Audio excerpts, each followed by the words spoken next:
जय हो देवी मैया की जय हो कृष्ण भगवान की जय हो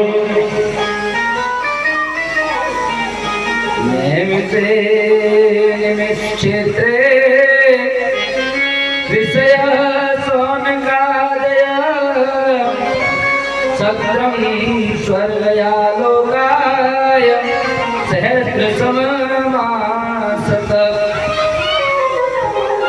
1000 वर्ष तक यज्ञ चले। और यज्ञ ऐसा नहीं है आहुति वाला, ज्ञान यज्ञ है। ऐसा यज्ञ करने के लिए सौनकादि ऋषियों के साथ में भगवान विष्णु से एक बार सभी ऋषियों ने नैमिष क्षेत्र में, नैमिषारण्य क्षेत्र है, इसका नाम नैमिषारण्य क्यों पड़ा? क्योंकि जब भगवान विष्णु से कहा कि भगवान हम आपकी कथाओं का श्रवण करना चाहते हैं 1000 वर्षों तक, हमें ऐसा स्थान बताओ जहां पर किसी प्रकार की कोई दिक्कत न हो। भगवान कहने लगे कि जाओ, ये मेरा चक्र आपके साथ जाएगा आगे आगे। इस चक्र की नेमी अर्थात जो गर्माहट है वो जहां जाकर के शांत हो जाए वही समझ लेना आपके लिए उचित स्थान है। बद्री का आश्रम से लेकर के और जैसे जैसे नीचे आए नैमिषारण्य नाम के स्थान पर आकर के भगवान के उस चक्र को, उसकी नेमी जहां शांत हुई वहीं पर ऋषियों ने बैठ करके कथा का श्रवण किया। इसीलिए इस स्थान का नाम नैमिषारण्य क्षेत्र पड़ गया।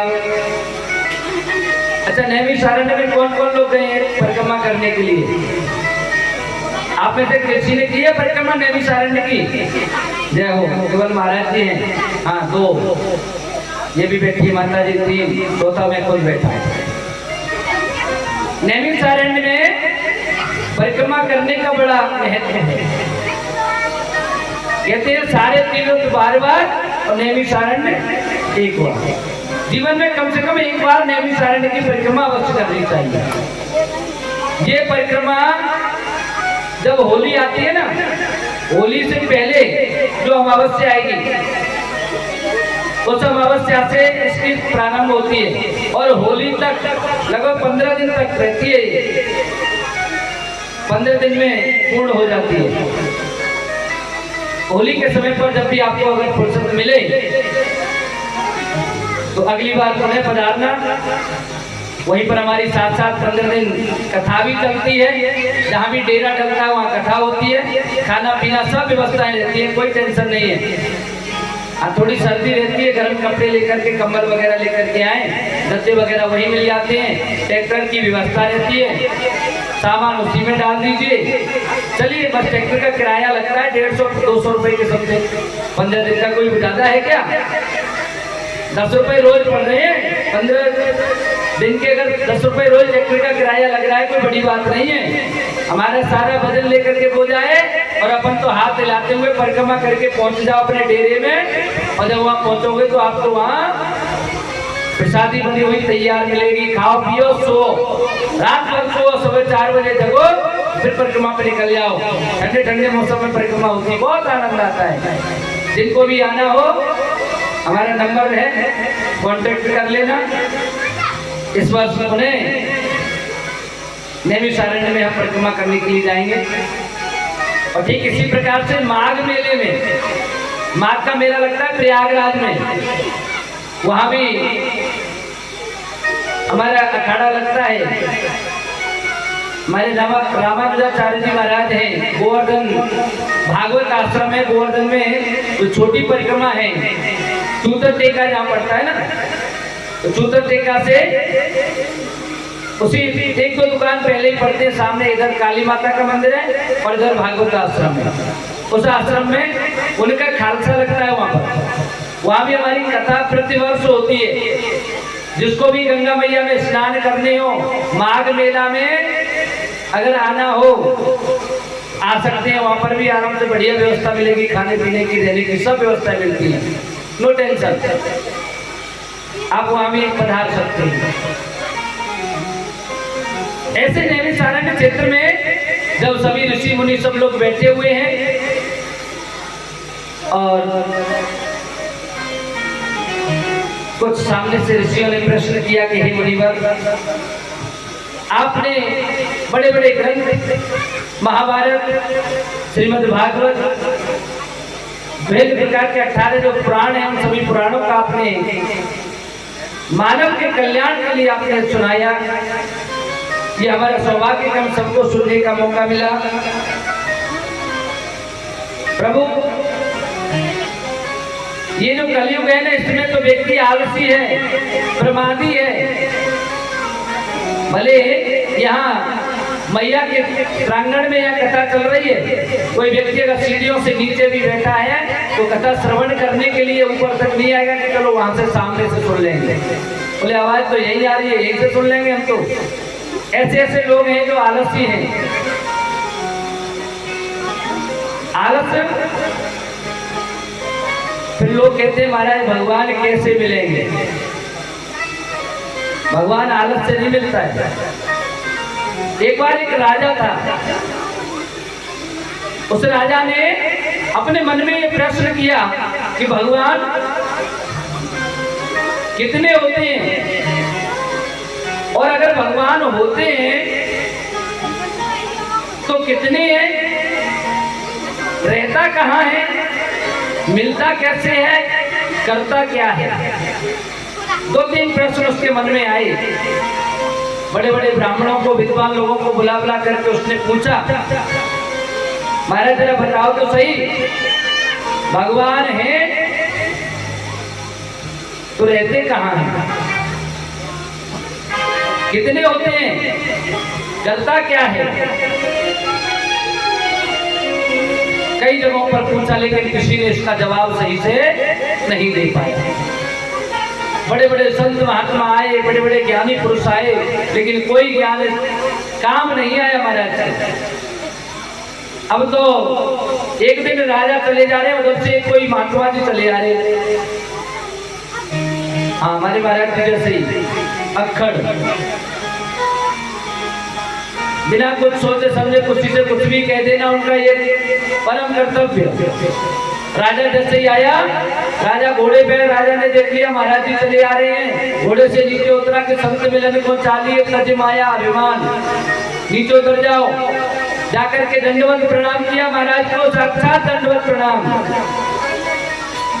महाराज कहने लगे खुशी रहो खुशी रहो, क्योंकि संतों का हृदय ऐसा ही होता है। अगर गुस्सा जल्दी आती है तो ये दया भाव भी इनमें बहुत होता है, बहुत जल्दी प्रसन्न भी हो जाते हैं। महाराज क्या बात है? राजा कहने लगा महाराज बात ये है, मेरे मन में 2 प्रश्न है। बोले क्या? भगवान होते हैं तो कितने होते हैं, रहते कहाँ हैं, मिलते कैसे हैं, करते क्या हैं? साधु हंस करके कहने लगे, पगले एक बात बता, मैं रास्ते में चल करके आ रहा हूँ, तेरे इतने जटिल प्रश्न हैं, क्या इनका जवाब ऐसे दे दिया जाएगा? तो महाराज बोले पहले हमारे रहने रुकने की व्यवस्था करो। तो राजा ने अपने बगीचे में, जो शाही बगीचा था, उसमें बढ़िया कुटी बनवाई, महाराज के रहने की व्यवस्था कर दी। महाराज ने संत भगवान पूछने लगे बताओ महाराज अकेले सुनोगे कि सबके साथ? बोले महाराज सबको बताए दो तो और अच्छा है, अकेले में क्या सुनना। अच्छा सबके साथ सुनना है? हाँ महाराज। तो एक काम करो, सबको बुलाने में तो टाइम लगेगा ना, हमारा आपका 1 महीने का करार है। 1 महीने बाद हम आकर के तुम्हारे प्रश्नों का जवाब देंगे राजमहल में। तब तक आप अपने वाले सब लोगों को बुला लो और हमारे रहने की, खाने की यहाँ व्यवस्था कर दो। राजा को लगा कि बड़े अच्छे पहलवान संत हैं, तो सबके साथ बैठकर के इस प्रश्न का जवाब देना चाहते हैं। व्यवस्था हो गई रहने खाने की। 2-3 दिन तो महाराज कुटिया से बाहर नहीं निकले। फिर बाहर निकले तो देखा तो एक किसान वहां पर हल जोतता था, अपनी खेती को बो रहा है। महाराज निकल करके उसके पास पहुंचे, सीताराम की। किसान ने भी महाराज को दंडवत प्रणाम किया, पैर छुए, राधे कृष्णा होने लगी। अब महाराज जी हंस करके पूछते और क्या हाल है? अच्छा, हंसने में बड़ा गुण है। व्यक्ति हंसने में बड़ा गुण होता है। आपका कितना भी बड़ा शत्रु से शत्रु हो, दुश्मन से दुश्मन, बस आप उससे हंस करके बात कर लो, मुस्कुरा करके बोलो और क्या हाल चाल है, देखना उसका गुस्सा वहीं काफूर हो जाएगा। हंस करके महाराज ने किसान से कहा कि भैया आप किसानी करते हो? बोले हाँ महाराज। दिख नहीं रहा है, खेती कर रहे हैं। अच्छा, बाली बच्चे सब कैसे हैं? तो बहुत अच्छे हैं। गाय भैंस रखते हो घर में? हाँ महाराज। तो यार एक काम करो, हमारे लिए थोड़ा सा 1 गिलास दूध ले आया करो। और महाराज ये तो आपने बड़ी अच्छी बात कही, संत सेवा तो हमारा धर्म है, 1 गिलास दूध में हमारा क्या जा रहा है? ठीक है महाराज। छोटा सा टिप्पण भर करके महाराज के लिए लेकर के आ जाता प्रतिदिन। अच्छा, एक दूसरे को खाने खिलाने से प्रेम बहुत बढ़ता है। ये महाराज भी अब जिसका दूध पी रहे हैं, एक दूसरा पास में बैठ के उठते। 15 दिन निकल गए। एक दिन महाराज कहने लगे किसान से कि भैया एक बात है, अगर हम तुमसे कोई अपना काम करवाए तो कर दोगे? हाँ महाराज, संतों की सेवा करना तुम्हारा काम है, कर देंगे। तो ठीक है, अभी हमें जरूरत नहीं, 15 दिन बाद जरूरत पड़ेगी। कहने लगी कि महाराज 15 दिन बाद हमको आपसे आवश्यकता पड़ेगी, तब हम आपसे काम अपना करवाएंगे। बोले ठीक है, बोल देना। अब 15 दिन कब निकल गए पता नहीं चला। एक दिन महाराज कहने लगे संत भगवान, किसान देवता एक काम करो। बोले क्या? बोले आप साधु बन जाओ। क्या बनना है? साधु बन जाओ। अच्छा, अचानक से आकर के अगर मैं या महात्मा जी आपने किसी से कह रहे हैं कि भैया तुम साधु बन जाओ, तो आपको कैसा लगेगा? अरे महाराज आप तो साधु बनने की बात कर रहे हो, मेरे क्या छोरी छोरा नहीं है क्या? है? मेरे बालक किसको लगेंगे? मेरा घर है, मेरी खेती है, मैं क्यों साधु हो जाऊं? वो किसान भी एकदम से बिफर गया। अरे महाराज ऐसे काम की थोड़ी मैंने कहा था। ठीक है हम काम करेंगे पर ऐसा नहीं। बाबा कहने लगे साधु बनना है, होना नहीं है। साधु बनने में और होने में बड़ा अंतर है महाराज। हाँ, बनने में देर नहीं लगती। नारे मुई ग्रह संपत्ति नासी और मुड़ मुड़ाए बहे सन्यासी, देर नहीं लगती। बाबा जी है सब पहन लिया भगवा कपड़ा, सफेद कपड़ा, पीला कपड़ा, बाल मुड़ा लिए, हो गए साधु। डाली 2-4 उल्टी सीधी मालाएं, साधु हो गए। साधु बन गए हुए नहीं है। साधु होना अपने आप में बड़ी टेढ़ी थी। साधु के लिए बड़ा सज्जन होना पड़ेगा तब साधु होंगे। बाबा ने कहा होना नहीं है साधु, बनना है। जैसे रंगमंच होता है ना, नाटक करते हैं, दिन में तो आदमी बच्चे ऐसे ही खेलते हुए दिखते हैं, शाम को रामलीला में कोई राम बन जाता है, कोई लक्ष्मण बन जाता है, कोई सुपर्णखा बन जाता है। बनना है, बनने में क्या लगता है, कुछ भी बन जाता है। थोड़ी देर पहले वही दशरथ का पाठ निभा रहा था, इधर आया तो थोड़ी देर हा रावण बन जाता है। बनना है, होना नहीं है। कहने लगा ठीक है महाराज मैं हो जाता, बन जाता। उसने भी, और ये जो महात्मा जी थे वो बन गए किसान। बोले तुमको कुछ नहीं करना, बस राजा की महल में जाकर के, और जब राजा तुमसे प्रश्न करे तो इतना कह देना, अरे महाराज इतने बड़े बड़े प्रश्नों, छोटे छोटे प्रश्नों के लिए आप हमसे बात कर रहे हो, इनके जवाब तो हमारा ये किसान दे देगा, मेरा चेला बेटा ये दे देगा, बस इतना कह देगा। बोले ठीक है महाराज। जैसे ही राजा ने पूछा बताओ महाराज आगे कहाँ, आगे प्रश्नों के जवाब दोगे? बोले बिल्कुल देंगे। उसने अपने प्रश्न पूछे, भगवान एक है या अनेक? अगर हैं तो रहते कहाँ हैं, मिलते कैसे हैं और करते क्या हैं? जैसे ही राजा ने प्रश्न किया, वो किसान जो साधु बना था कहने लगा, रे महाराज कैसे छोटे छोटे प्रश्नों के लिए आप हम जैसे बड़े बड़े संतों को परेशान कर रहे हैं। अरे इसका जवाब तो मेरा ये किसान दे देगा, मेरा चेला बना है अभी अभी, इसको पता है, तो चेला दे देगा। हाँ, अब वो जो महात्मा जी थे जो किसान बन के आए थे वो आगे खड़े होकर कहने लगे, महाराज बताओ आपका पहला प्रश्न क्या। महाराज एक बात बताओ, भगवान एक या अनेक। कहने लगे, महाराज देखो मैं ज्यादा पढ़ा लिखा हूं नहीं, किसान आदमी हूँ, ज्यादा कुछ जानता नहीं हूँ। एक काम करो, कुछ मणियों से भरा हुआ थाल मंगाओ। मणियों से भरा हुआ थाल मंगाया। कहने लगा, महाराज आप उठाओगे, गिनूंगा मैं। अब राजा सोचने लगा, जो पढ़ा लिखा नहीं वो गिनेगा कैसे। महाराज ने एक उसमें से मणि उठाई। बोले, महाराज कितनी की? एक। बोले, रख दो बगल में रख दी। महाराज ने दूसरी उठाई। महाराज कहने लगे, बोले कितनी? महाराज कह रहे 2। बोले, महाराज गलत, आपके हाथ में कितनी है? एक। कितनी है? एक ही है ना। महाराज 2 कहाँ है फिर? बोले, हाँ एक, तो रख दो बगल में। फिर रखनी, तीसरी उठाई। बोले, अब कितनी? 2 या 3? बोले, नहीं है। कितनी है? एक। एक एक करके सारी मणियां उठाई, एक ही रही।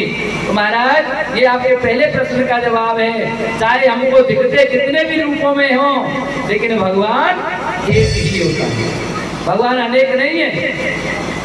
चाहे गणेश जी के रूप में मनाओ, चाहे ठाकुर जी के रूप में, राम जी के रूप में, शंकर भगवान के रूप में, किसी भी रूप में मना लो, लेकिन होते तो भगवान एक ही है। जिस प्रकार से किसी बालक का नाम हमने तो रख दिया मदन मोहन, लेकिन लंबा नाम रखने के कारण घर में कहने लग गए, वे मोहन, और बाहर के पुकारने लग गए, वो मदनू। बालक एक ही है लेकिन नाम अलग अलग हो गए। बस इसी प्रकार से भगवान तो एक ही है, नाम हमने अलग अलग कर दिए। कहने लगे, महाराज जी बात तो बिल्कुल सही है, एक ही है। राजा की समझ में आ गई बात। महाराज दूसरा प्रश्न, भगवान है तो रहते कहाँ हैं? रहते कहाँ पे हैं? संत कहने लगे, देखो महाराज ऐसा है, सुबह के चले हैं कुटिया पे से, कुछ खाया नहीं पिया नहीं, आप तो बिना खिलाए पिलाए प्रश्न पूछने बैठ गए। कुछ खाने पीने को मंगाओ। बोले, क्या चाहिए? बोले, दूध मंगा लो। दूध का कटोरा भर करके उनके सामने आ गया। संत भगवान ने हाथ में कटोरा लिया और उसमें उंगली से ऐसे चलाने लगे, ऐसे निकाल के ऐसे देख रहे। बहुत देर हो गई। राजा कहने लगा, महाराज इसको पी लो, मेरे प्रश्न का जवाब दो। क्या देख रहे हो उसमें? महाराज कहने लगे कि मैंने सुना है दूध में घी होता है। दूध में क्या होता है? घी होता है। बोले, ये बात सत्य है, दूध में से ही तो घी निकलता है, दूध में ही घी होता है। महाराज मैं वही तो देख रहा हूँ, इसमें घी कहाँ है? मैं डायरेक्ट घी खाना चाहता हूँ। कहने लगे, महाराज घी ऐसे नहीं निकलता। बोले, तो? बोले, उसके लिए तो पहले से दूध को गर्म करना पड़ता है, तपाना पड़ता है, और तपाने के बाद इसको जामुन दे के रखना पड़ेगा। रात्रि में जब ये जम जाएगा, फिर सुबह मथानी से मथना पड़ेगा, तब मक्खन बनेगा। फिर मक्खन को गर्म करना पड़ेगा और तब उसमें से घी निकलेगा। महाराज ने कटोरा रख दिया बगल में। बोले, महाराज ये आपके दूसरे प्रश्न का जवाब है। बोले, इसमें क्या जवाब? बोले, यही तो जवाब है। भगवान रहता तो हर जगह पे है, जैसे दूध में घी है वैसे ही भगवान सर्वत्र व्यापी हैं, हर जगह पे हैं। मिलता कैसे है? मिलाने के लिए पहले हमको तप करना पड़ता है। तपस्या की भट्टी में इस शरीर को तपाना पड़ेगा। संयम का जामुन लगा करके इस मन को हमें जमाना पड़ेगा कि इधर उधर न भटके, और उसके बाद इसको मथना पड़ेगा, मंथन करना पड़ेगा। भजन की रस्सी लेकर के भजन से इसको मथेंगे, तब जाकर के इसमें से मक्खन निकलेगा, अर्थात हमको भगवान प्राप्त हो जाएगा। राजा कहने लगा, महाराज इतना अच्छा जवाब तो आज तक किसी ने दिया ही है। सही बात है। ऐसे ही मिलेंगे भगवान। अच्छा ये तो ठीक रहा। तीसरा प्रश्न महाराज और बता दो, भगवान करते क्या हैं?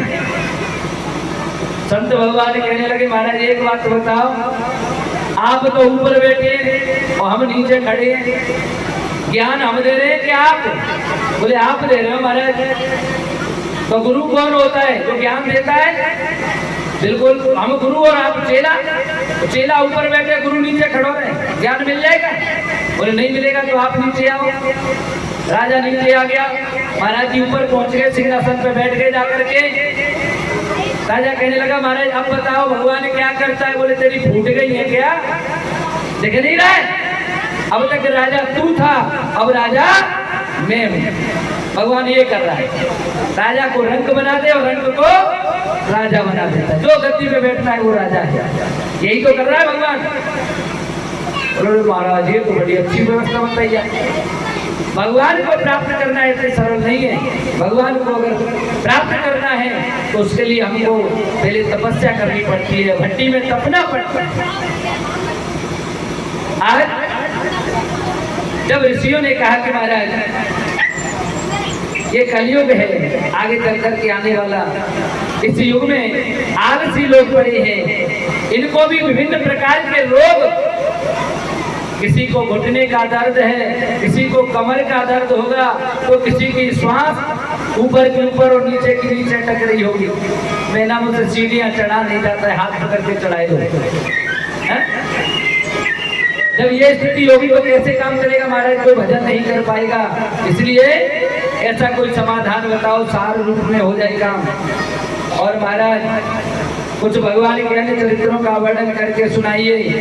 तब व्यास जी महाराज कहने लगे, इति प्रश्न संहृष्टो विप्राणाम रोमहर्षणि सचपूज्य वचस्तेषां प्रमुख मुपचक्रः।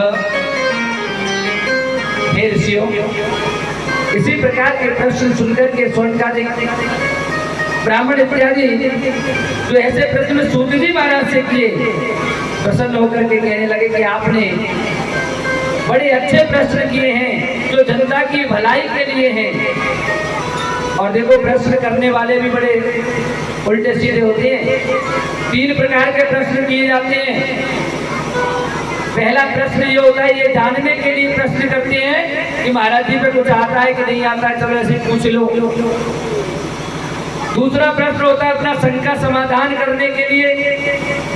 और तीसरी प्रकार का प्रश्न होता है जनता की भलाई के लिए। जो प्रश्न जनता की भलाई के लिए पूछे जाते हैं, सबकी भलाई के लिए होते हैं, वो प्रश्न उत्तम प्रकार के प्रश्न कहलाते हैं। आपने भी जो प्रश्न पूछे बड़े ही उत्तम प्रकार के प्रश्न हैं। अब तो नारायण भगवान का स्मरण करते हुए सरस्वती मैया को मना करके, ये नारायणं नमस्कृत्य नरं चैव नरोत्तमम् देवी सरस्वती व्यासं ततो जयमुदीरयेत्। मां सरस्वती का स्मरण करते हुए, और आज इधर में भगवान कथा कह रहे हैं सूत जी महाराज, और बड़े अच्छे लगे। क्यों? क्योंकि जब भगवान की कथाओं के प्रसंगों के बारे में जब कहा जाता है ना, पूछा जाता है, तो बड़ा सुंदर काम होता है।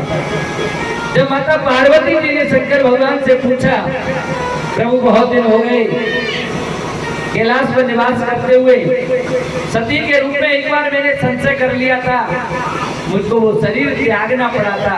मैंने राम पर उंगली उठा दी थी कि ये राम वो राम नहीं हो सकते।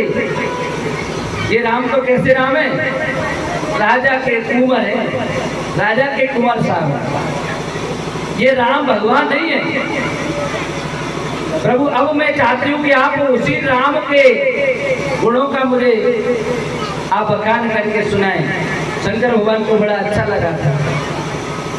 कि पूछहु रघुपति कथा प्रसंगा, पूछहु रघुपति कथा प्रसंगा, पूछहु रघुपति कथा प्रसंगा, पूछहु रघुपति कथा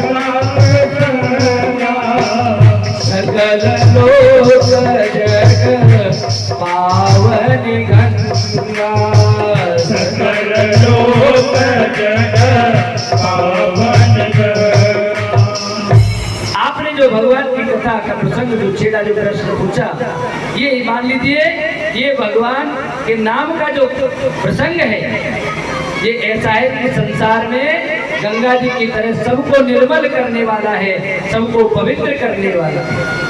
इसलिए ऐसी कथा का श्रवण मैं आपको अवश्य कराऊंगा। इस संसार में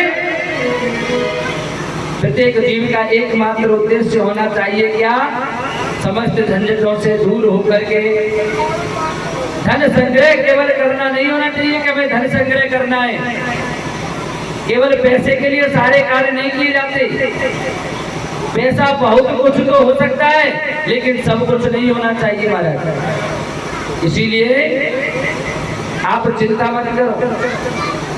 इंसान के पास में कोठी, गाड़ी, बंगले कितने भी हों, इन सुविधाओं से व्यक्ति को कोई कुछ भी ज्यादा मिलने वाला नहीं होता है। भगवान की प्राप्ति तो भजन के माध्यम से होती है।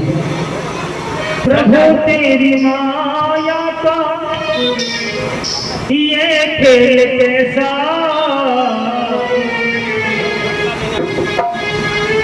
प्रभु तेरी माया का ये खेल कैसा,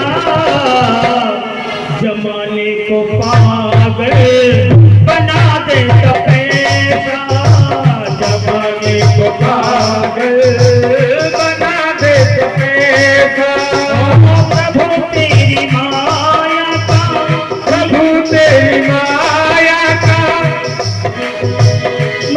तेरी माया का ये खेल कैसा, जमाने को पागल बना दे पैसा, जमाने को पागल बना दे पैसा।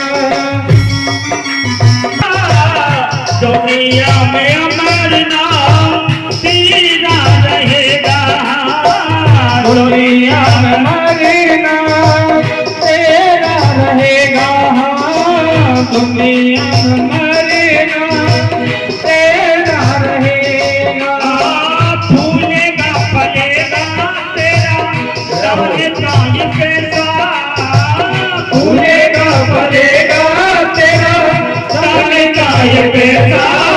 जमाने को पागल बना दे पैसा, जमाने को पागल बना दे पैसा। प्रभु तेरी माया का ये खेल कैसा, प्रभु तेरी माया का ये खेल कैसा, जमाने को पागल बना दे पैसा, जमाने को पागल बना दे पैसा, जमाने को पागल बना दे पैसा। बोले भागवत भगवान की जय हो। कहते हैं पैसा बहुत कुछ तो होता है, लेकिन सब कुछ नहीं है। जैसे आजकल का जमाना तो लोग कहते हैं कि दामोदर बैठे रहे और दाम करे सब, यही स्थिति हो गई। दाम के दम पर सब काम होता है, लेकिन कुछ काम ऐसे भी जिनको दाम नहीं कर पाता। अच्छा, पैसे से आप लोग भोजन खरीद सकते हो, भूख खरीद लोगे? भूख नहीं खरीद सकते। अच्छा, पैसे से बेड खरीद सकते हो, डबल बेड, बढ़िया अच्छा गद्दा खरीद के ला सकते हो, लेकिन पैसे से नींद खरीद लोगे? नींद नहीं खरीद सकते महाराज। पैसे से बहुत कुछ होता है, सब कुछ नहीं होता। इसलिए ज्यादा पैसे के पीछे नहीं पड़ना। कहने लगे महाराज, तो पुराण शब्द है ना, पुराण, पुराण का मतलब होता है पुराना। जो पुराना, पुराना कौन? तो सनातन से चला आ रहा है, यही तो पुराना है। और एक धर्म नहीं है, वो विधर्म हुआ, अधर्म जिसको कह सकते हैं। एक ऐसा धर्म जो आज से लगभग 1400-1500 साल पहले या 2000 वर्ष पूर्व उद्भूत हुआ।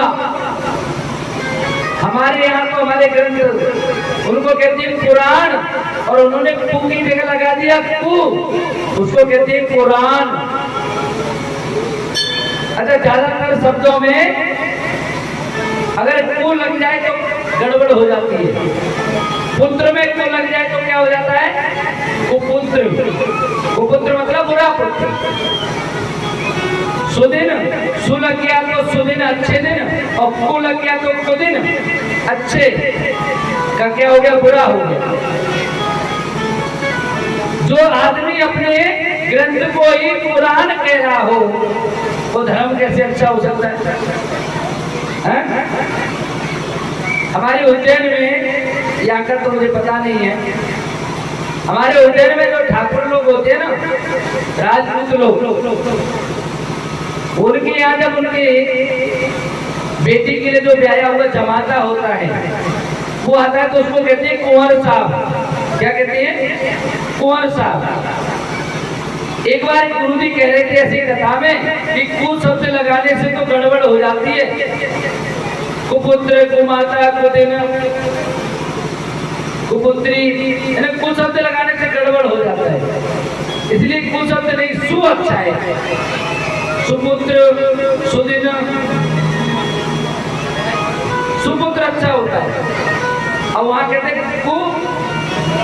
कुंवर साहब, जो लड़की के लिए ब्याया होता है उसको क्या कहते हैं? कुंवर साहब कहते हैं। कुंवर साहब आए, कौन आए? कुंवर साहब। सासू माँ बेचारी अनपढ़ थी, गुरु जी ने कह रहे कि कु के वजह सु लगा दो तो अच्छा रहता है। तो कुंवर साहब की लगे कहने लगी, वो पूछा कौन आए हैं? बोले सुअर साहब आए हैं। अब सुअर साहब आएगा तो फिर उनकी तो क्या वक्त की जाए है? तो हर जगह पर हर शब्द भी काम नहीं करता महाराज, इसलिए शब्दों का चयन भी उसी हिसाब से करना चाहिए।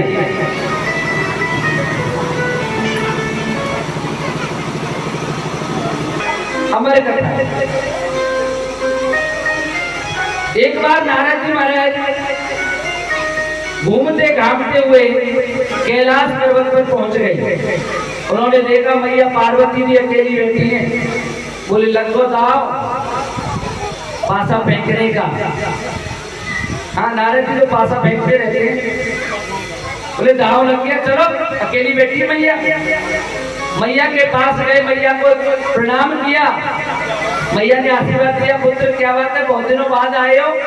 अरे मैया ऐसी जगह पे आए कि हम कहा करें जहाँ आपस में पति पत्नी में प्रेम ही ना होए। मैया कह लगी, क्या कह रहे हो? ये बात ठीक ना है बेटा। भगवान भोलेनाथ हमसे बहुत प्रेम करते हैं और हम भोलेनाथ को बहुत प्रेम करते हैं। अच्छा, हो सकता है आप बहुत प्रेम करती होंगी, पर मैया मैं तुम्हें सत्य बता रहा हूँ, भोलेनाथ को तुमसे इतना प्रेम नहीं करती। बोले ये तूने कैसे कहा? बोले इसलिए कहा है, आपको पता है भोलेनाथ के गले में जो हड्डियों के मुंडों की जो माला पड़ी है वो किसके मुंडे हैं? मैया कहने लगी ये तो है ना। अच्छा, भोलेनाथ ने कभी आपको बताया कि वो किसके हैं? बोले ये भी नहीं बताया। तो अब बताओ, जब प्यार करते तो जरूर आपको बताते, इसका मतलब वो आपसे प्रेम करते ही नहीं। मैया कहने लगी आदि दो, अब हम देखेंगे। बताओ, हम तो अपनी तरफ से इतना प्रेम कर रहे, कोई बात छुपाई ना, और महादेव जी इतने करता। बात तो सही कह रहे हो नारद। और नारद जी तो अपनी लगा के टेक के निकल लिए वहां से कि बाबा आने वाले हैं, निकलो। वो तो अपने श्रीमन नारायण नारायण करते हुए निकल गए। इधर भोले बाबा आए, आते से ही मैया ने मुंह फेर लिया, मुंह फेर के बैठ गई।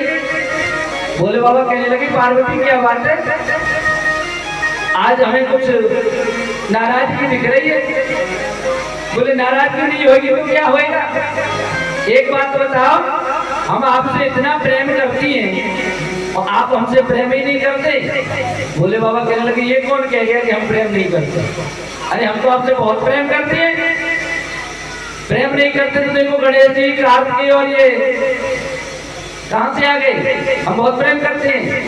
मैया कहने लगी बात ये नहीं है महाराज, बात ये कि आपके मन में संशय है। बोले क्या संशय है? तो ये बताओ आपके गले में ये मुंडों की माला पड़ी है किसकी है? भोले बाबा बोले तो नारद आया था क्या? मैया कहने लगी नहीं नारद महाराज छोड़ो, क्या हमें नहीं बताओ, हम नहीं जानते इस बात को। बोले आप तो कैसी जानती हो, हम पहले से जानते, अब तक तो आपने पूछी नहीं, आज ही का बात? बोले हाँ नारद आए थे। बोले आए इसीलिए तो गड़बड़ हो रही है। नारद जी आए इसीलिए गड़बड़ हो रही है महाराज। कहने लगे नारद के आगमन की भूख मुझे पहले ही आ रही थी, क्योंकि आप मुंह फेर के बैठ गए। अब हम आपको बताएं, ये जो रुंडों की माला पड़ी है ना मेरे गले में, ये मुंड माला आपके ही मुंडों की माला है। पार्वती मैया कहने लगी महाराज 108 थोड़ी ना हो गए हमारे जन्म। और फिर एक बात बताओ, हमारे मुंडों की माला तुम्हारे गले में ऐसे कैसे आएगी? बोले आप जब मर जाती हो तो आपके गले को काट के आपके मुंड की माला बना के हम प्रेम की निशानी है कि हम उस जन्म में भी आपको प्रेम करते थे और आज भी आपको प्रेम करते हैं। मैया कहने लगी वाह पागल क्यों हो रही है बनाइए, बताओ हमारे जन्म 108 बार है और तुम एक ही शरीर के हो, ऐसा कैसे है सके? भोले बाबा कहने लगे आप पार्वती सही मानो, हम पे एक अमर कथा आती है, इसलिए हम वह कथा को श्रवण कर लो जब तक अमर है। हम तो उस अमर कथा की वजह से अमर हो गए हैं। अगर अब मैया कहने लगी तो देखो फिर आपके मन में द्वेष, अरे आप पे अमर कथा आती है तो क्या आपको अपनी पत्नी को अमर कथा नहीं सुनानी चाहिए कि एक ही पत्नी से काम चल जाए? आप भी चाहते हो आपको तो नई नई मिलती रहे और हमें आप कोई बूढ़े के बूढ़े मिलो, ये कौन सी बात रही है? ये तो गलत बात है ना। कई मैयाएं करवा चौथ का व्रत रखती कि अगले जन्म में भी ऐसा ही पति मिले, और कछु तो जो रखते होंगे कि ऐसा तो कबू नहीं मिले, अब वही मिलेगा वही को। हाँ पार्वती मैया कहने लगी महाराज जी तो बड़ी गड़बड़ की बातें बताओ, हम क्या करें? बोले अमर कथा हम आपको भी सुनाएंगे। चले गए कैलाश पर्वत पे जाकर के अपना तीसरा नेत्र खोला, पूरा पर्वत गर्म हो गया। जो रेंगने वाले जंतु थे रेंग गए, दौड़ने वाले थे दौड़ गए, उड़ने वाले थे उड़ गए, लेकिन अंडा ना तो दौड़ सकता है, ना उड़ सकता है, ना रेंग सकता है। बताते हैं एक बार राधा रानी और भगवान श्री कृष्ण यहाँ पर तोता, सुआ और सोटी का रूप धारण करके यहाँ पर उन्होंने विहार किया था। उनका ये अंडा था, उस पेड़ के कोटर में रखा हुआ था। भगवान ने जब तीसरा नेत्र खोला तो उड़ गए, ये तो अंडा पड़ा रह गया। मैया को जब अमर कथा सुनाई, बहुत समय तक तो मैया ने हुंकारा भरा और कुछ समय बाद मैया तो सो गई। उधर वो अंडा पक करके उसमें से तोता बाहर आ गया बच्चा। वो सोचने लगा कि अगर कथा यहीं रुक गई तो मैं अधूरा रह जाऊंगा, मैं अमर नहीं हो पाऊंगा, इसलिए सुआ हुंकारा भरने लग गया। और जब कथा पूरी हो गई तो भगवान सत्य भगवान पूछने लगे कहे पार्वती जी कथा कहाँ तक सुनी? मैया कहने लगी बाबा मैंने तो कथा बस वहां तक सुनी। बोले आगे उनका किसने दिया? बोले देख लो कोई आ गया होगा। देखा तो उसमें तोता बैठा है। बोले बाबा त्रिशूल लेकर तो उसको मारने के लिए दौड़ रहे हैं। एक अंदाजा लगाइए सज्जनों, क्या भोले बाबा से ज्यादा होशियार हम और आप हो सकते हैं? जो त्रिकालदर्शी हैं, जिनको पता है कि मेरी पूरी कथा सुनने का श्रेय तोते के बच्चे को मिल गया, उसे मारने के लिए दौड़ रहे हैं। अरे पता है कि हमारे व्यक्ति कभी मारा नहीं जा सकता है, फिर क्यों मारने के लिए दौड़े? क्योंकि उनको पता था कि अगर ये शुद्ध तोते के रूप में रहेगा तो फिर काम नहीं चलने वाला, इसको दूसरा रूप देना है जिससे संसार का उद्धार हो। इसलिए सुखदेव जी महाराज उस तोते के रूप में उड़ते हुए आगे आगे चल रहे हैं। पीछे से बाबा भोलेनाथ त्रिशूल लेके दौड़ रहे हैं। इधर में व्यास जी की पत्नी सुबह सूर्य को अर्घ दे रही है। अर्घ देते समय धमाई आ गई, ये तोता उनके मुंह में होते हुए उधर में चला गया,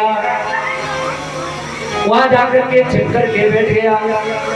भोले बाबा कह रहे हैं कि मैया यहाँ तो हमारे चोर को लौटा दो। मैया कह रही है भगवान पेट में बैठो कैसे निकाल दूं, अंदर से आवाज आ रही है अब नहीं निकल लो। व्यास जी महाराज आए, लाला बाहर आ जा। कह लो मैं नहीं आया, तुम तो मारवे के लिए दे दोगे। व्यास जी कहने लगे तो ठीक है नहीं देंगे, करना क्या है? बोले पहले इनसे एक वचन ले लो, मैं जब बाहर आऊं तो मेरा इस गृहस्थी में किसी प्रकार का कोई भी अनुराग नहीं होना चाहिए, मैं केवल भगवान के प्रति मेरा अनुराग हो। शंकर भगवान ने आशीर्वाद दे दिया, शंकर भगवान तो चले गए। लेकिन सुखदेव जी महाराज 12 वर्ष तक मैया के गर्भ में बैठे रहे।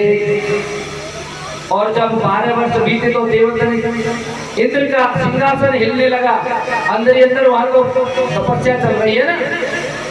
12 वर्ष के बाद में जब भगवान आए, भगवान ने कहा कि आ जाओ बाहर निकल के आओ, और आपको चिंता मत करो, कोई माया मेरी में नहीं व्यापेगी।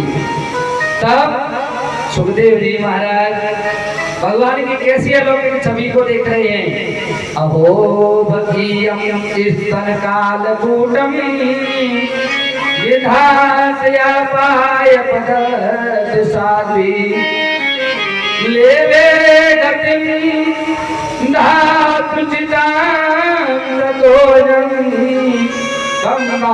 दयालु शरणं ब्रजेम।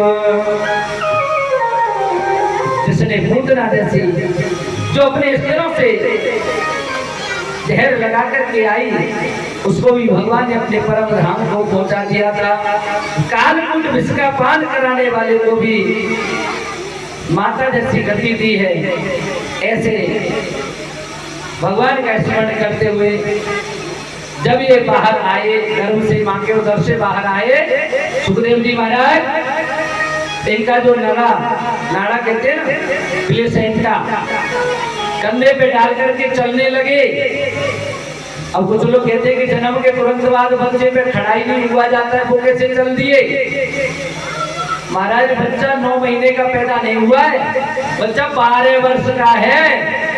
और 12 वर्ष का बच्चा कितना बड़ा हो जाता है आप अंदाजा लगा।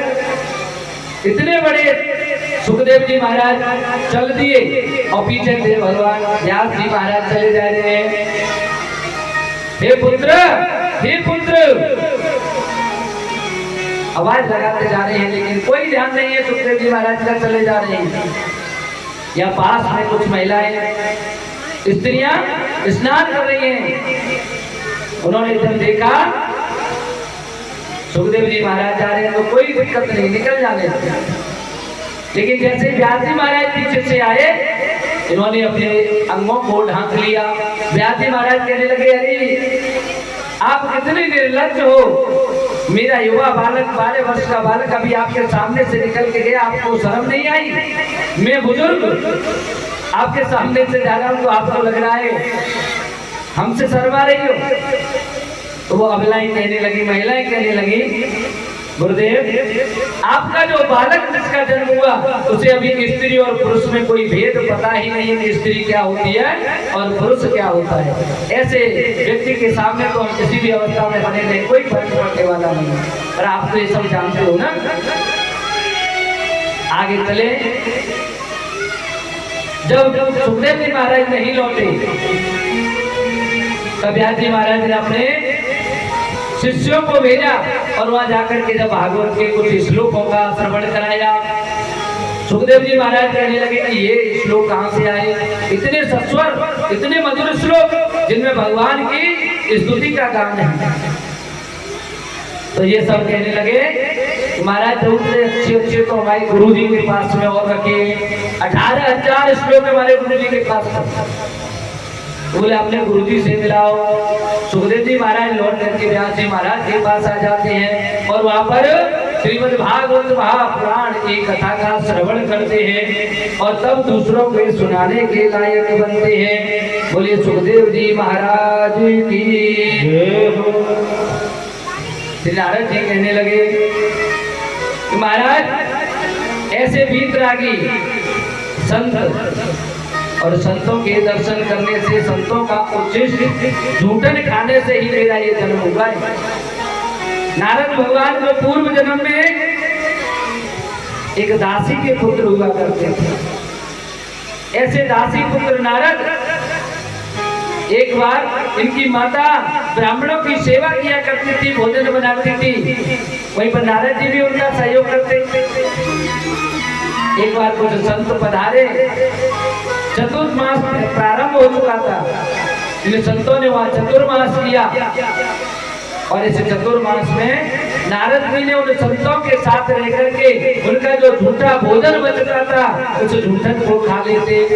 इससे इनकी बुद्धि कैसी हो गई, निर्मल हो गई।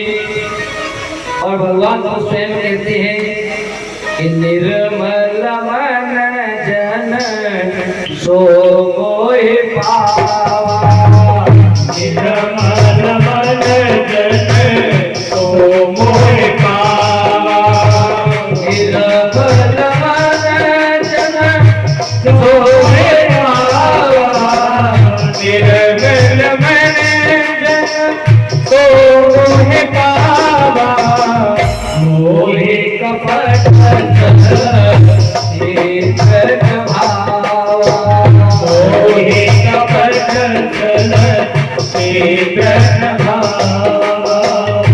मोहि कपट चल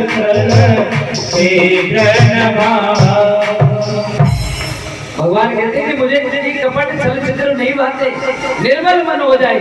नारद जी जो पूर्व जन्म में दासी पुत्र थे, इनका मन भी निर्मल हो गया। और जब 4 महीने के बाद में संत भगवान चलने लगे तो उनके साथ ही चलने लगे। संतों ने कहा बालक तुम कहाँ जा रहे हो? कहने लगे महाराज मुझे तो आपके चरणों की सेवा करनी है, बस अब मेरा तो मन संतों की सेवा के लिए। कहने लगे कि देखो जब तक घर में माता पिता बैठे हों तब तक हमें किसी भी तीर्थ स्थल के लिए नहीं जाना चाहिए।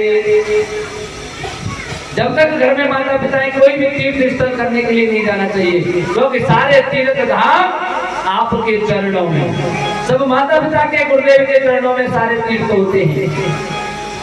इसलिए उनके चरण वंदना अगर प्रतिदिन करें तो फिर बात ही क्या है। भगवान श्री राम भी जब सुबह जगते थे ना, तो भी सुबह जगते से ही भगवान श्री राम माता पिता और गुरु के चरणों की वंदना किया करते थे। और हम लोगों को माता पिता और गुरु के चरणों को छूने में शर्म लगती है। आजकल के बच्चे ऐसे हैं, अगर बाप कहे गुरु जी घर में बैठे हैं, कोई संत घर में बैठे हैं, बाप कहे कि बेटा पैर छू ले, तो छुएगा तो सही पर मुंह यूं जा रहा होगा और हाथ यूं घुटने पे से ही बाबा जी चिंता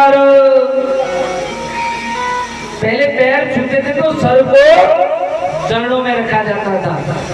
थोड़ा समय बदला, झुक करके केवल हाथ से ही चरणों को स्पर्श किया, सर से लगा लेते। आजकल तो सर तक उन्हें पहुंचे ऐसे करते हैं, लगा लेते, फिर घुटने तक। और अब तो काम रहे वो दूर से ही महाराज सर से कोई नहीं लगा रहा है बस। और मैंने तो कुछ लोग ऐसे देखे हैं, गुरुजी अगर उस रास्ते जा रहे हो स्वयं यहाँ दूर खड़े तो दूर से ही हाथ कर देंगे, महाराज जी सीताराम वगैरह की जरूरत ना है, बस एक ही होता है महाराज जी। पता नहीं महाराज जी ने थप्पड़ देने की तो कोई जरूरत नहीं बन नहीं है। आ जाओ मेरा थप्पड़ खा जाओ। हाँ नारद जी मान गए। और ऐसा कोई बालक होगा जो ये सोचे कि मेरी माँ मर जाए, जल्दी मर जाए, कोई सोचेगा? ऐसा कोई नहीं सोचता है। नारद जी सोच रहे, नारद जी सोच रहे कि मेरी मैया मर जाए, मेरी मैया मर जाए, उलाई से जल्दी सी संतों की मैं सेवा तो भी कर लूंगा। एक दिन मैया गई गायों का दूध निकालने के लिए, वही एक सर्प ने उनको डस लिया और उनका प्राणांत हो गया। नारद जी ने उनका क्रियाकर्म किया और उन संतों जिस दिशा में संत गए उसी दशा में खुद निकले और संतों का जाके सामीप्य प्राप्त किया और वहां जाकर के इन्होंने अगले जन्म में नारद का रूप धारण किया। बोले नारद भगवान की। ये मनुष्य का जीवन हमको बार बार नहीं मिलता है। मनुष्य का जन्म बार बार मिलता है क्या? नहीं मिलता। इसीलिए इस जन्म में अगर हम आए हैं तो ताली बजाते हुए हमको भजन करना है। आप क्यों? क्योंकि भोजन की शोभा थाली से, भोजन की शोभा कैसे होती है? थाली से। और कान की शोभा बाली से, कान की शोभा बाली से और मुंह की शोभा लाली से और भजन की शोभा कैसे है?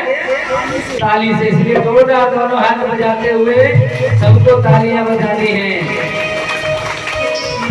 हरे राम हरे रामा, हरे राम हरे रामा, रामा रामा हरे हरे, हरे राम हरे रामा, हरे राम हरे रामा, राम राम हरे हरे, हरे कृष्ण हरे कृष्ण हरे कृष्ण, कृष्ण कृष्ण हरे हरे, हरे कृष्ण हरे कृष्ण, हरे कृष्ण हरे कृष्ण, कृष्ण कृष्ण हरे हरे, हरे राम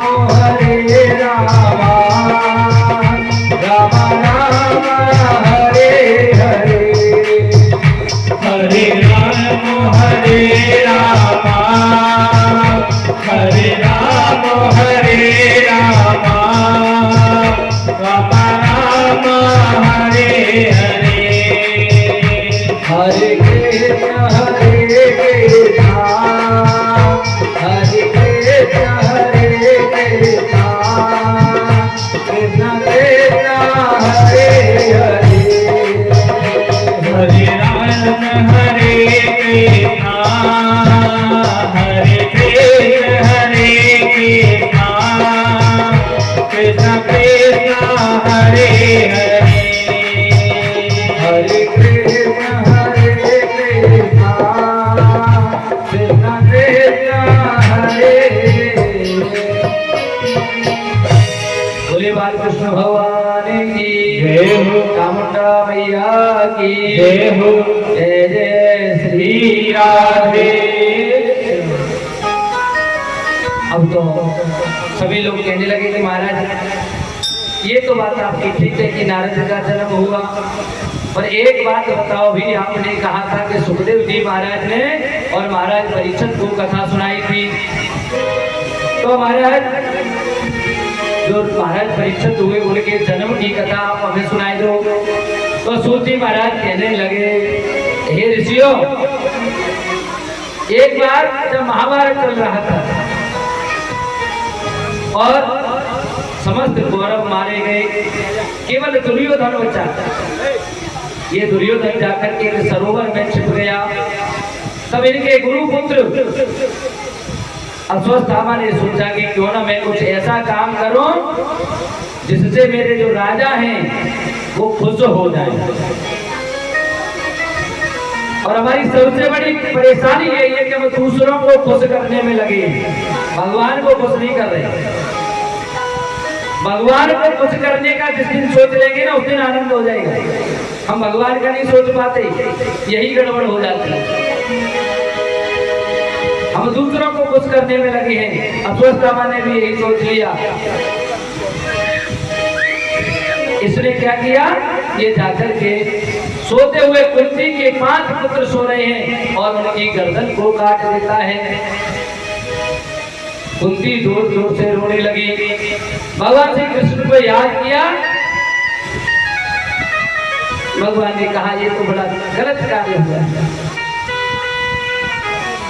इन्होंने अर्जुन से कहा कि अर्जुन क्या करना चाहिए, तो अर्जुन ने उसी समय प्रण ले लिया कि मैं अश्वत्थामा को छोड़ूंगा नहीं, मैं उसे मार कर ही दम लूंगा। भीम को भेजा गया। भीम जब अश्वत्थामा को पकड़ करके ले आया, अर्जुन उसे मारने को हुए, भगवान श्री कृष्ण और द्रौपदी ने उनको रोक दिया। हे पार्थ, ये गुरुपुत्र है, ये ब्राह्मण बालक है, आप यदि इसको मारोगे तो आपको ब्रह्म हत्या लग जाएगी, इसलिए आप इसको मत मारो। एक माता का हृदय ऐसा होता है, सोचने लगे कि जिस प्रकार का दुख मुझे अपने पुत्रों के मरने पर हो रहा है, उसी प्रकार का दुख इसकी मैया को भी होगा, इसलिए इसे मत मारिए।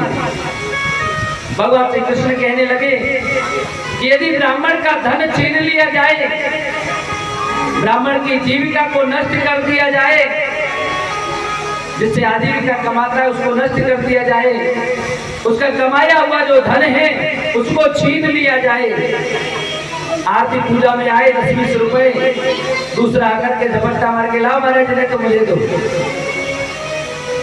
इस प्रकार की उसकी आजीविका को कमाना, उसका तिरस्कार कर देना, अपमान कर देना एक ब्राह्मण का, वो ब्राह्मण में वो हत्या के समान ही है, ब्राह्मण का मरा हुआ ही समझो उसको।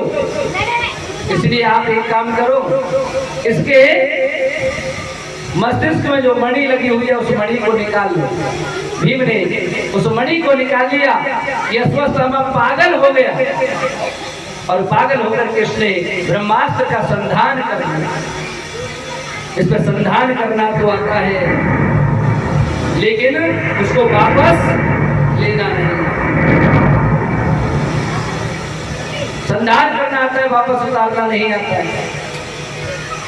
ये ब्रह्मास्त्र जाकर के अभिमन्यु की पत्नी के गर्भ पर जा पहुंचा, भगवान श्री कृष्ण को याद करने लगी, पुकारने लगी, हे श्याम सुंदर, हे कन्हैया, मेरी रक्षा करो, मेरे गर्भ में अंदर कुछ आग जैसी डली हुई है। और पुकारते हुए कह रही है, मेरा कोई न सहारा बिन तेरे, नंदलाल संवरिया मेरे, मेरा कोई न सहारा बिन तेरे, नंदलाल संवरिया मेरे, मेरा कोई न सहारा बिन तेरे, नंदलाल संवरिया मेरे, मेरा कोई न सहारा बिन तेरे, नंदलाल संवरिया मेरे, नंदलाल संवरिया मेरे, नंदलाल संवरिया मेरे, नंदलाल संवरिया मेरे, नंदलाल संवरिया मेरे, मेरा कोई न सहारा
जीव अभिमानी हम अधम जीव अभिमानी अधम जीव अभिमानी तेरी भक्ति न हमने जानी तेरी भक्ति हमने जानी ये जग में पाप भरे ये जग में पाप भरे नंदलाल सवरिया में कोई न सहारा बिन तेरे नंदलाल सवरिया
बोले बालकृष्ण भगवान की जय हो। जब इस प्रकार से करुण पुकार की और भगवान को कहने लगे, कृष्ण कृष्ण महाभाग भक्त नाम भयंकर त्वमेको धैर्यमाना नाम अपवर्गो से संस्कृते। हे प्रभु, आप मेरी रक्षा करें। ये तेज पता नहीं कहाँ से आ रहा है, इस तेज से मेरी रक्षा कीजिए। तब भगवान ने बताया कि ये उसी अश्वत्थामा के द्वारा किया हुआ कर्म है। इसीलिए अश्वत्थामा की जो मणि थी उसको निकाल करके उसका तिरस्कार करके उसको छोड़ दिया जाता है। जब ये अश्वत्थामा दुर्योधन के पास पहुंचा था कि मैंने द्रौपदी के पुत्रों को मार दिया तो दुर्योधन को भी बड़ा दुख हुआ। अरे दुष्ट, तूने ये क्या कर दिया? तूने तो हमारे पूरे कुल को ही नाश कर दिया, कोई पानी देने वाला भी नहीं बचा। उधर उत्तरा के गर्भ में जब अभिमन्यु की जो पत्नी है उसके गर्भ में महाराज परीक्षित को भगवान श्री कृष्ण ने जाकर के बचाया है। तब उनको उनका साक्षात्कार हुआ, दर्शन हो गया। इसीलिए महाराज परीक्षित बाहर आते से बस ये देख रहे हैं कि वो छवि कहाँ है। जिसका दर्शन मुझे गर्भ में हुआ। यहाँ इनकी रक्षा करने के बाद भगवान श्री कृष्ण जब द्वारका के लिए जाने के लिए तैयार हुए, तब इन्होंने कहा कि भैया आप जो कुछ भी मांगना चाहो तो मांग लो। मैया कुंती हाथ जोड़ करके सामने खड़ी हो गई और कहने लगी, कृष्णाय वासुदेवाय देवकी नंदनाय च नंद गोप कुमाराय गोविंदाय नमो नमः। नमः पंकजनाभाय नमः पंकजमालिने नमः पंकजनेत्राय नमस्ते पंकजांघ्रे। हे गोविंद, हे कमल नयन, आपके तो कहां तक वर्णन करूं मैं। भगवान के प्रत्येक अंग को नव कंज लोचन कंज मुख कर कंज पद कंधारुणम। भगवान के एक एक अंग अंग को क्या बताया है? गुलाब के समान है। प्रत्येक अंग भगवान का गुलाब के समान बताया गया है। ऐसे भगवान को मैं बार बार नमस्कार करती हूँ। कहने लगी, नक्षत्र भूषणम चंद्र नारीणाम भूषणम पति। महाराज जो चंद्रमा तारे है ना, इनका आभूषण तो चंद्रमा होता है और नारी का आभूषण उसका पति होता है। बिना आभूषण के नारी किसी काम की नहीं है। और आभूषण कब पहने जाते हैं? जब सधवा स्त्री होती है। जब पति ही नहीं है तो फिर काहे का श्रृंगार करेंगे, है ना? तो श्रृंगार जब ही शोभा देता है जब पति होते हैं। इसलिए पति ही सब कुछ है एक नारी के लिए, स्त्री के लिए। और सर्वस्व भूषणम जगत्पति। लेकिन आपको भगवान सबके ही आभूषण है। जिसने आपको अपना लिया, जिसने भगवान श्री कृष्ण को अपना लिया, उससे अच्छा तो फिर कोई है ही नहीं संसार। भगवान श्री कृष्ण कहने लगे, बुआ वैसे तो मैं एक ग्वाला हूँ, एक यदुकुल में जन्मा हुआ एक छोटा सा बालक आपका भतीजा हूँ, पर अब आपने मुझको भगवान मान ही लिया तो आपकी जो इच्छा हो मांग लो, मैं आपकी हर मनोकामना पूरी करूंगा। कुंती मैया कहने लगी, महाराज मैं तो मांग ले, पर मुझसे पहले मेरे बच्चों को आप दे दो। पांचों पांडव भगवान के सामने आए। आप समझ सकती हैं, जिस भगवान ने महाभारत जैसा युद्ध जीत करके जिनकी झोली में डाल दिया हो, और क्या मांगा जा सकता है उनसे। आज धर्मराज युधिष्ठिर से लेकर के नकुल सहदेव तक सबने केवल एक ही बात मांगी, भगवान आपके चरणों का अनुराग हमको दीजिए। केवल आपके चरणों में हम पड़े रहें, केवल आपका ही नाम स्मरण करते रहें, आपकी भक्ति हमें प्राप्त हो। मैया कहने लगी, मेरे बच्चे धन्य हैं। मुझे तो लग रहा था कहीं धन वैभव राज्य और कुछ न मांग ले, लेकिन जैसे ही सुभद्रा का नंबर आया, मैया अंदर ही अंदर कांप गई। सोचने लगी, मेरे बेटे तो मेरे ऊपर गए, पर भैया ये तो बहू है। और लेडीजों की तो क्या कहना, कहीं ऐसा न हो भाई बहन का इनका रिश्ता है, आज बहन अपने भैया के कछु ऐसी चीज ना मांग ले जो सांसारिक हो। लेकिन सज्जनों एक बात याद रखना, जिसका भाई कृष्ण जैसा हो उसकी बहन ऐसी हो सकती है। क्या उसकी बहन छोटी मोटी वैसी थोड़ी होगी? उसकी बहन भी उतनी ही अच्छी। एक पति पत्नी बहुत दोनों में घनिष्ठ प्रेम था। एक बार जा रहे थे रास्ते से, भगवान में बहुत अनुराग था, सब कुछ त्याग करके जा रहे थे। पति ने देखा आगे चल करके एक गले का किसी का हार गिर गया है। पति को लगा कहीं ऐसा न हो मेरी पत्नी पीछे से आ रही है, उसको हार देखे और इसको उठा ले, ऐसा न हो। हमारा जो वैराग्य है वो निष्फल हो जाएगा। इसलिए उसके ऊपर मट्टी डालने लग गया। इतने में पत्नी आ गई। पत्नी ने पूछा, पतिदेव क्या कर रहे हो? बोले कुछ नहीं। अरे बोले क्यों मट्टी के ऊपर मट्टी डाल रहे हो? उसने ये नहीं कहा कि सोने के हार को ढांक रहे हो। उसने क्या कहा? आप मिट्टी के ऊपर मिट्टी डाल रहे हो। पति ने हाथ जोड़ लिए, धन्य है देवी, आप तो वैराग्य में मुझसे भी ऊपर निकल गए। आप समझ सकते हैं जब व्यक्ति वैराग्य धारण करता है तो कितना बड़ा होता है। भगवान श्री कृष्ण की बहन कितनी अच्छी हो सकती है, क्या मान सकती है।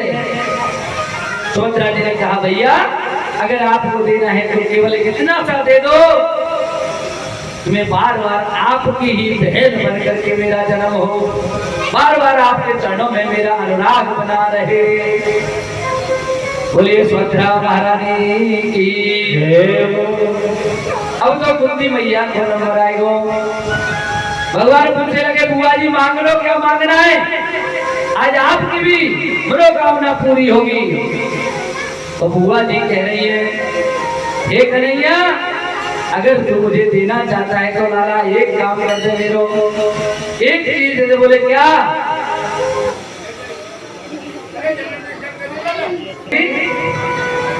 हे कन्हैया अगर तुझे देना है तो मुझे एक चीज दे दे। कन्हैया कहने लगे, मांग ले बुआ, क्या मांगना है? आज तो मैं दिल खोल के दे दूंगा। मैया कहने लगी, कन्हैया मुझे दुख दे दे। क्या दुख? अरे बुआ एक बात बता, तूने जीवन में कोई कम दुख भोगे हैं क्या?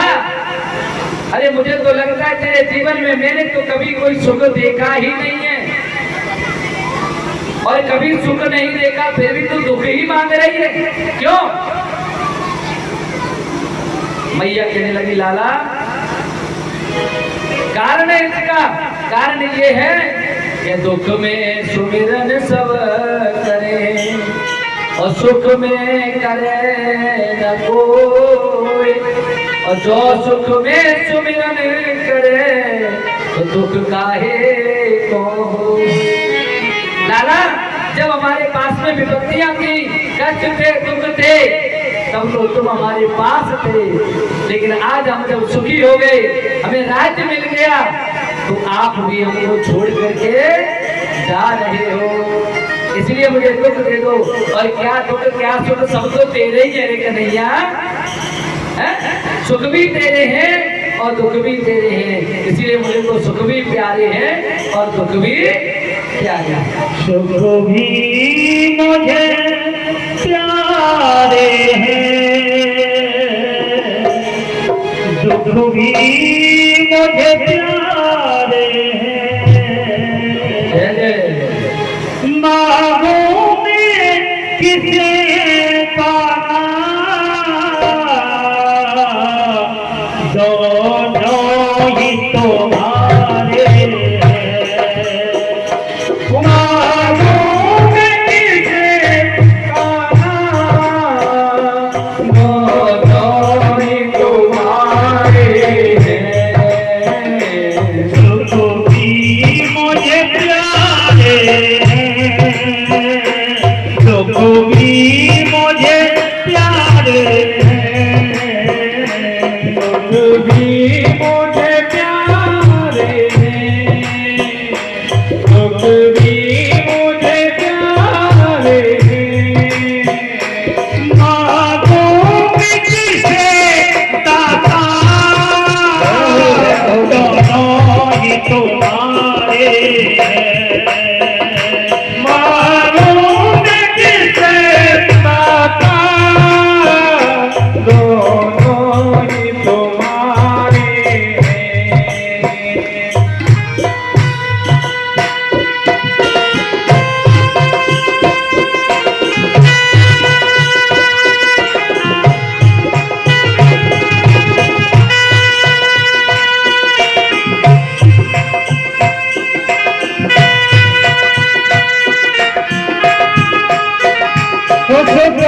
कोई तो दुनिया की सारी को चलाते हैं, कोई तो